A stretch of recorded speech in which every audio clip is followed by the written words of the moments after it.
Hi, I'm Teryl with TerylLloyd.com. Today we're going to play with the S-curves again. These have been out for a while, but I thought it'd be fun to revisit them.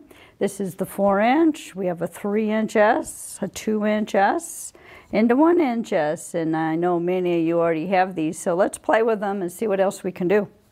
I thought we'd do a simple heart border. Let's get our Valentine quilts done. This one is using the 3-inch heart, and here's using the 2-inch heart. It's very quick and easy to do. Let me show you how to do that. So this is the 2-inch S curve. We'll use that to put hearts down this space. This space I mapped it out. It's 5 inches. This S, even though the 2-inch diameter right here, it makes a 4.5-inch S from top to bottom. Okay, and I'm going to put that S basically in a 5-inch space. So that gives me a 1/4 inch top and bottom margin, which is perfect. So in that case, very easy to line up. All I need to do each time is either line the very inside lip of the template up with my seam line or the edge of my border, just so I just see it right there.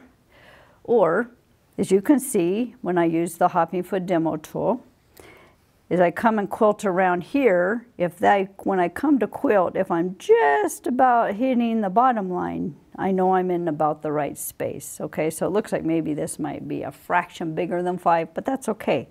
I can use either way. I can measure each one this way, making sure I'm never past the bottom edge. When I come around, I got a 1/4 inch spacing because my little tool doesn't come over, or I can use the top edge.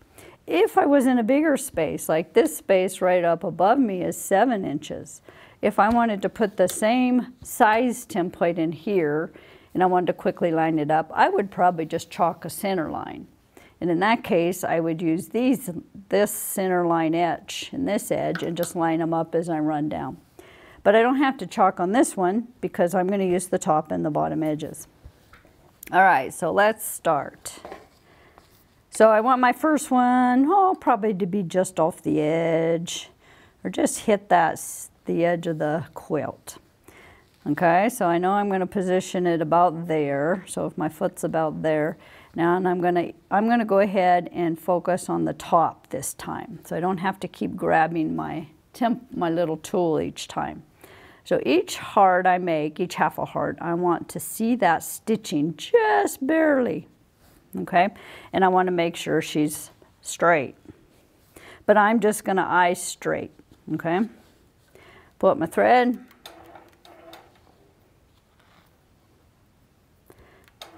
And off we go. Do a little secure there. Since I'm on the edge, it didn't have to be pretty.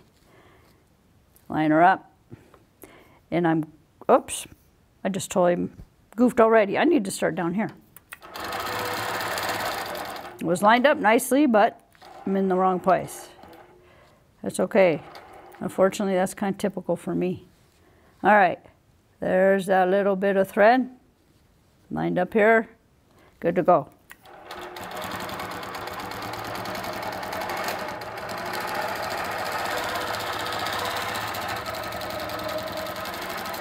Okay, right at the edge. And I'm kind of targeting the plastic being about in the middle of the foot, right there. All I'm going to do is flip it over, go again. Line that edge up right there. I kind of eye straight, or you could eye a 1/4 inch from here, because if you want this heart just to kiss that one, I need to set this, right? So they just are going to touch. Okay? And off I go. Whoops, I forgot to put grip tape on the back side of this thing, so it's a little slipperier. I gotta hold it a little careful this time because there's no grip tape back there. There we go.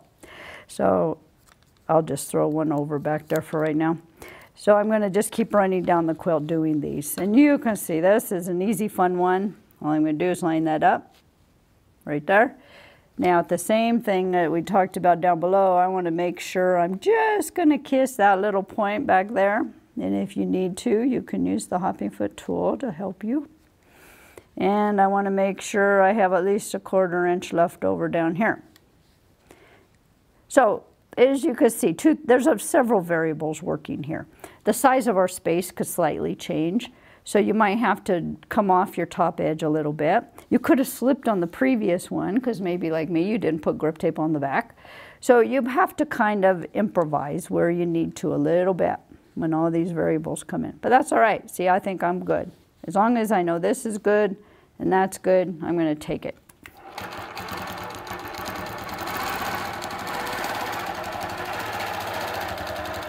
Yep. Okay, so see that? I got one little hair of overlap. But believe me, I wouldn't pick that. Off I go. So I'm going to put that there. Check my top. Check my bottom.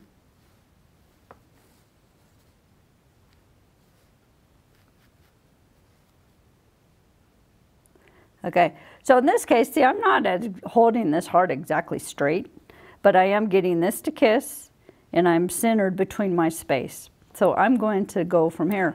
Nobody is going to notice if that heart is tilted a little bit.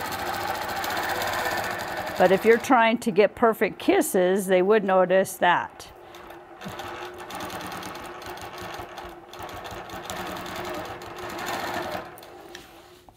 Okay, see what I was referring to? So you can't really tell now that that heart was twisted or just a little bit cocked. And off I go. So I would just proceed down this whole thing. And as you get going, it goes very quickly. And you have a great little heart border. Okay, well, I hope you could see how easy it is. You could put those heart borders in no time. So have fun with this one. Thanks a lot.